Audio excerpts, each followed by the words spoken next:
Assalamualaikum warahmatullahi wabarakatuh. Selamat datang di video pembelajaran pertamaku yang berjudul Penerapan Graf Berbobot dan Pohon Jalur Terpendek dalam Simulasi Pencarian Rute pada aplikasi peta digital menggunakan algoritma Dijkstra.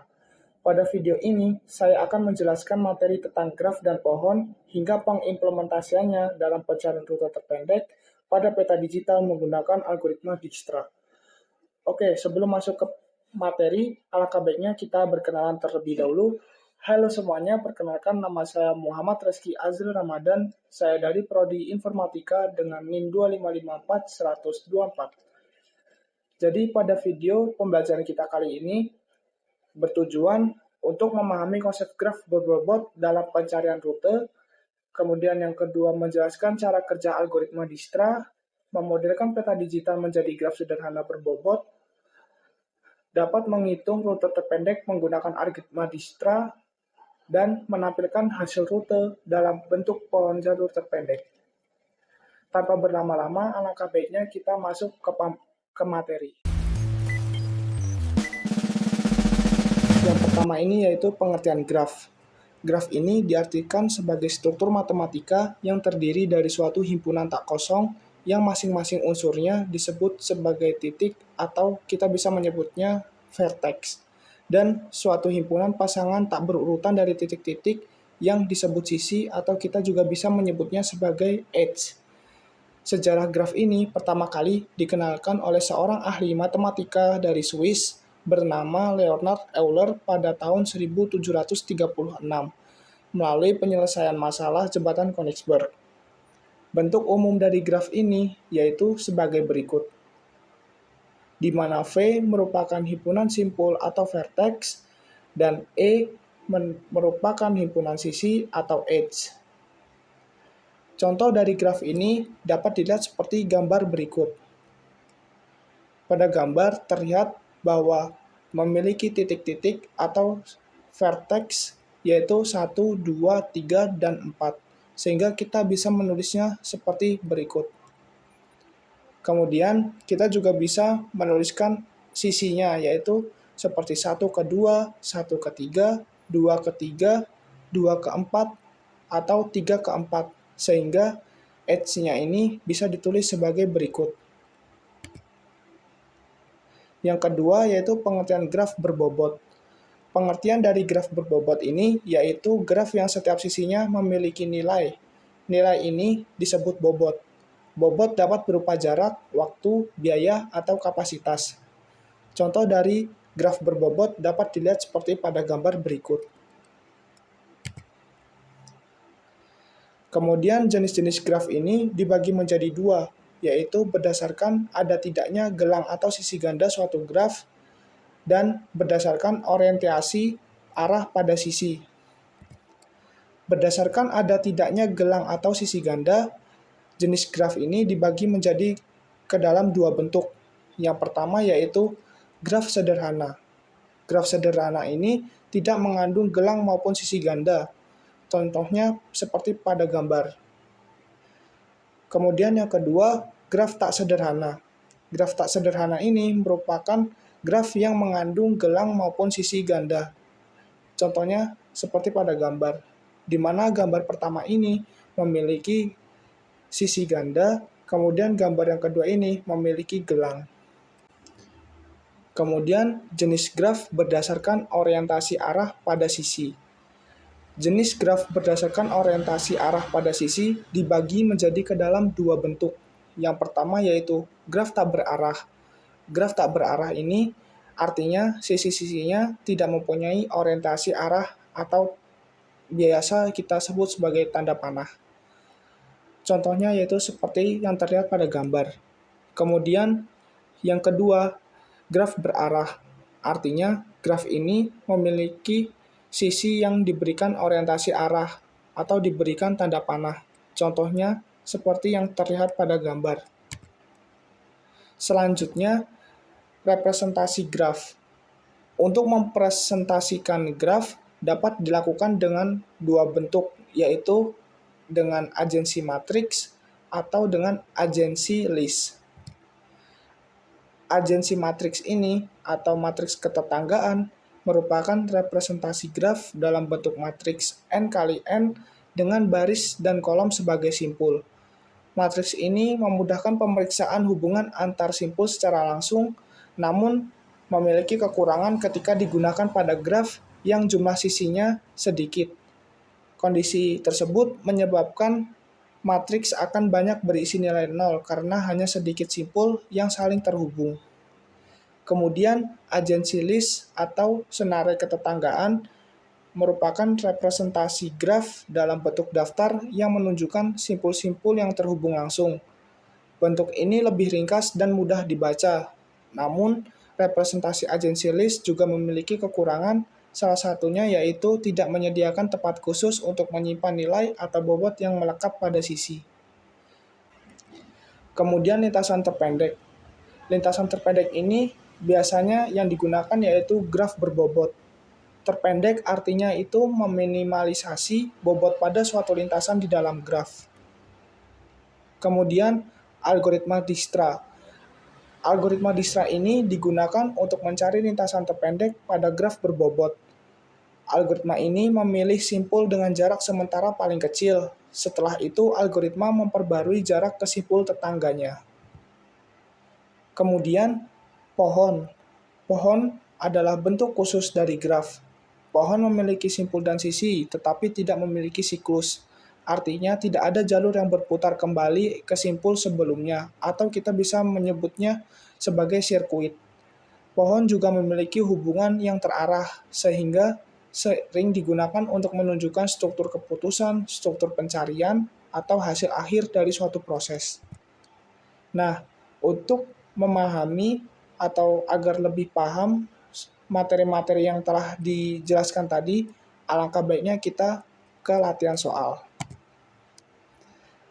Latihan soal ini saya ambil dari kehidupan saya sehari-hari, yaitu perjalanan pulang dari kampus menuju kos, di mana peta ini diambil dari Maps, yaitu dari Universitas Teknologi Digital Indonesia menuju kos, dan pada peta terlihat beberapa alternatif jalur dengan jarak yang berbeda. Jika peta tersebut dimodelkan sebagai graf berbobot, maka tentukan rute terpendek dari titik awal menuju titik tujuan menggunakan algoritma Dijkstra. Tanpa berlama-lama, mari kita masuk ke pembahasan. Oke, langkah awal untuk mengerjakan soal tadi, kita bisa menentukan simpulnya terlebih dahulu.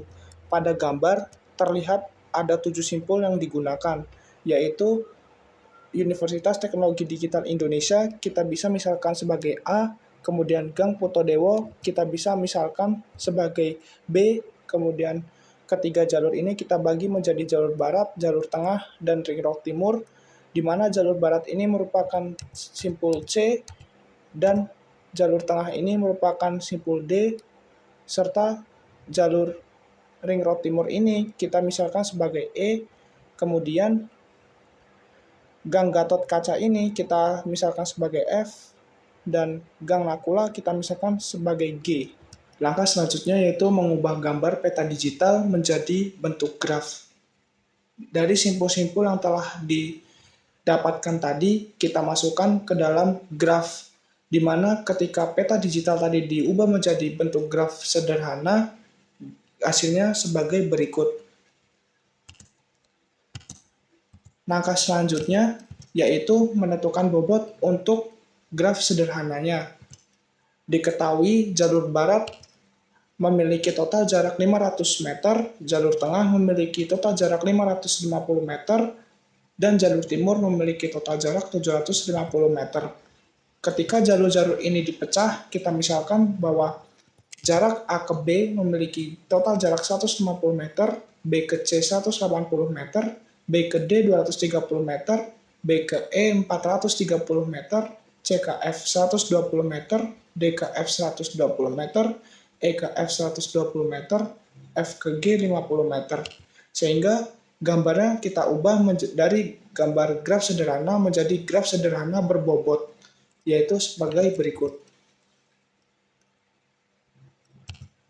Langkah selanjutnya, kita dapat mempresentasikan graf menggunakan agency list.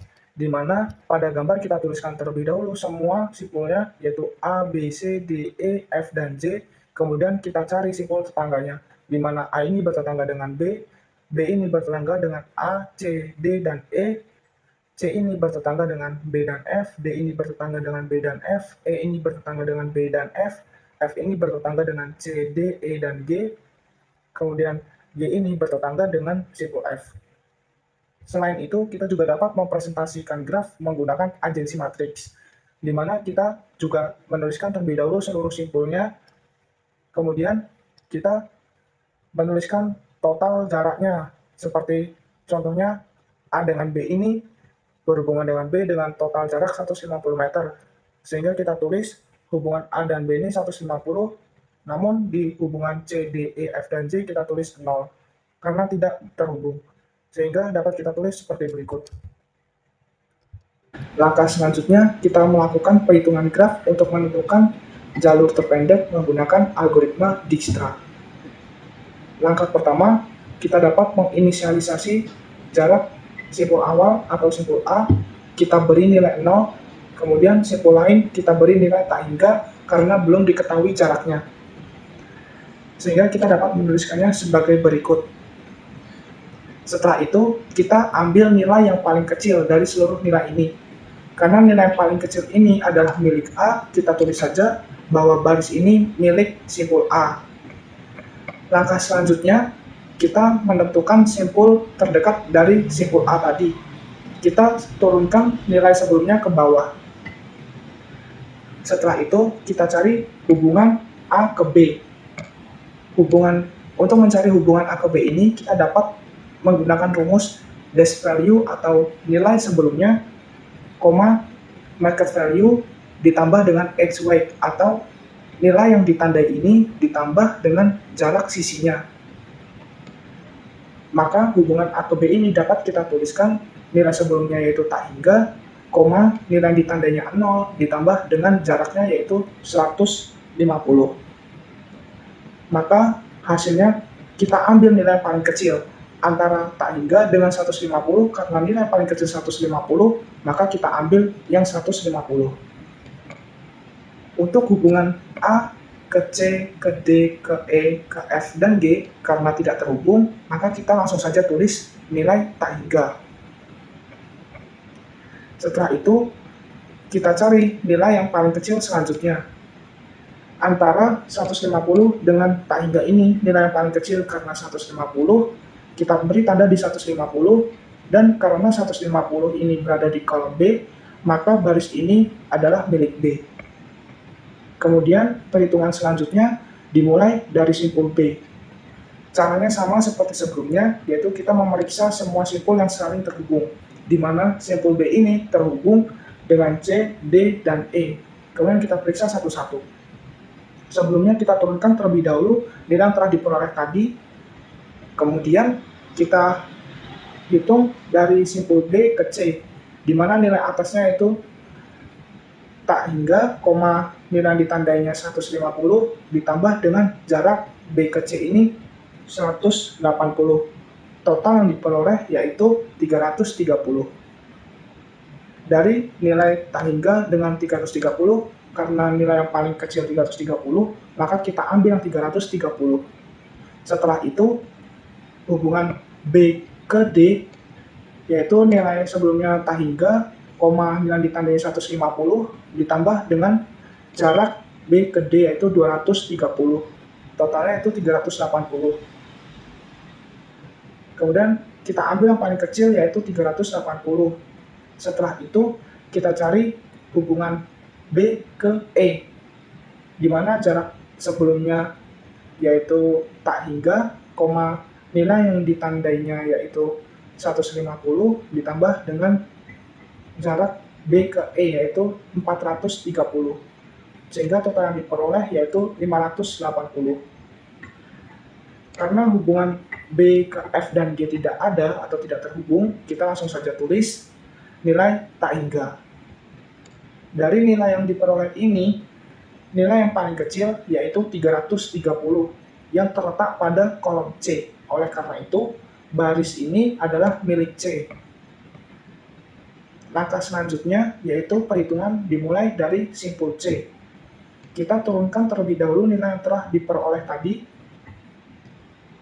kemudian kita periksa lagi satu persatu, di mana hubung simpul C ini hanya terhubung dengan simpul F, sehingga untuk hubungan simpul C ke D ini kita dapat menuliskannya dengan nilai atasnya tadi 380, dengan jarak sisinya ini karena tidak ada C ke D, kita dapat tulis saja dengan koma tak hingga. Kita ambil yang paling kecil yaitu 380. Kemudian hubungan C ke E juga karena tidak ada, caranya sama, kita turunkan nilai sebelumnya yaitu 580, jaraknya karena tidak ada langsung saja ditulis dengan tak hingga. Setelah itu kita ambil yang paling kecil yaitu 580. Kemudian simpul C ke F ini kita hitung dengan cara nilai sebelumnya yaitu tak hingga, dengan nilai yang ditandainya 330 ditambah dengan jarak C ke F ini 120. Maka totalnya itu 450. Kemudian hubungan C ke G karena tidak ada, kita langsung saja tulis dengan tak hingga. Kemudian kita ambil dari nilai-nilai tadi, kita ambil yang paling kecil, yaitu 380. 380 ini terletak pada kolom D, maka baris ini adalah milik D. Langkah selanjutnya, perhitungan dimulai dari simpul D. Kita sama periksa satu persatu dari simpul D. Kita turunkan terlebih dahulu nilai yang telah diperoleh tadi. Setelah itu, kita cari hubungan simpul D ke E. Karena simpul D ke E tidak ada, kita dapat menuliskannya dengan cara nilai atasnya itu 580, karena tidak memiliki jarak, langsung saja kita tulis tak hingga. Nilai yang diperoleh yaitu kita ambil nilai yang paling kecil antara tak hingga dengan 580, karena yang paling kecil 580, maka kita ambil yang 580. Setelah itu kita periksa hubungan D dengan F. Karena hubungan D dengan F ada, maka kita tuliskan nilai atasnya yaitu 450, nilai ditandainya 380 ditambah dengan jarak D ke F yaitu 120. Totalnya yaitu 450,500. Antara kedua nilai itu kita ambil yang paling kecil yaitu 450. Setelah itu kita cari hubungan D ke G. Karena hubungan D ke G tidak ada, kita langsung saja tulis dengan tak terhingga. Dari nilai-nilai yang telah diperoleh tadi, nilai yang paling kecil adalah 450. 450 ini berada di kolom F, sehingga baris ini adalah milik F. Kemudian langkah selanjutnya dimulai dari simpul F, di mana kita turunkan terlebih dahulu seluruh nilai yang telah diperoleh tadi. Setelah itu kita periksa lagi satu persatu, di mana simpul F ini hanya terhubung dengan simpul C, D, E, dan G. Namun karena simpul F sudah dihitung sebelumnya, maka kita cukup periksa nilai yang belum ada saja, yaitu simpul E dan G. Simpul F ke E ini kita hitung dengan cara nilai atasnya 580,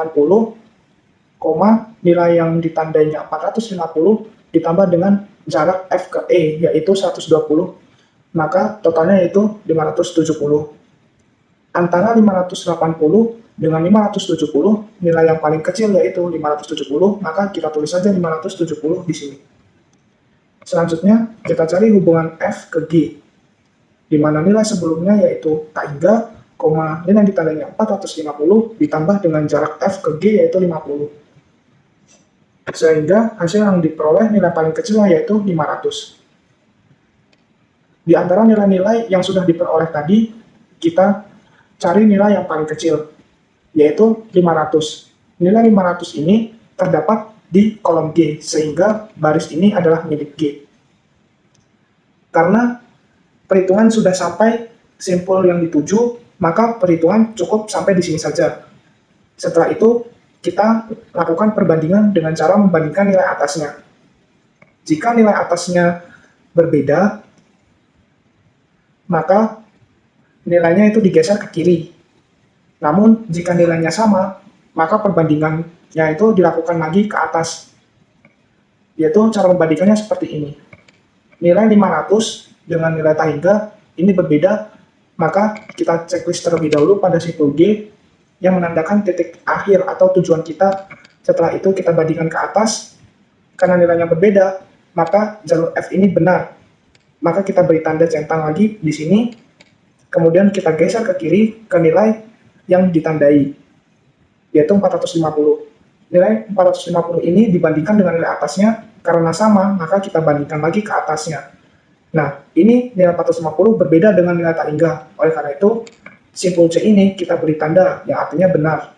Kemudian kita geser hingga ke nilai yang ditandai.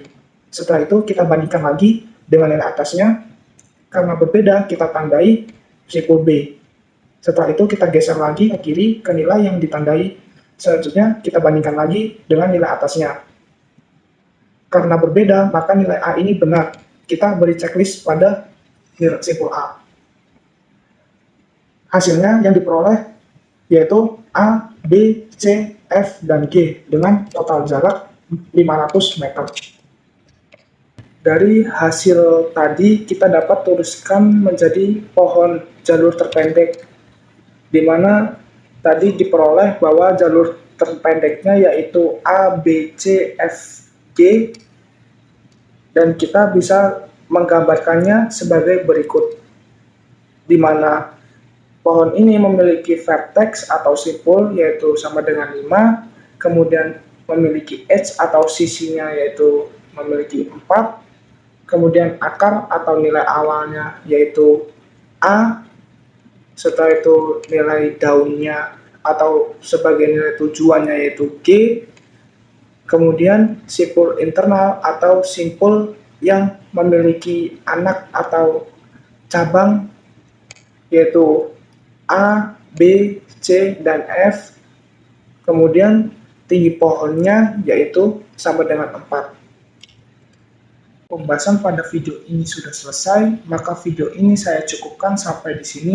Terima kasih kepada teman-teman yang sudah menonton video ini dari awal hingga akhir. Semoga video ini membawa manfaat dan menambah ilmu bagi teman-teman semua. Saya mohon maaf jika ada kesalahan yang saya ucapkan, dan jangan lupa klik tombol like, komen, dan subscribe agar tidak tertinggal video-video terbaru dari channel ini. Akhirul kalam, wassalamualaikum warahmatullahi wabarakatuh. See you in next video. Bye-bye.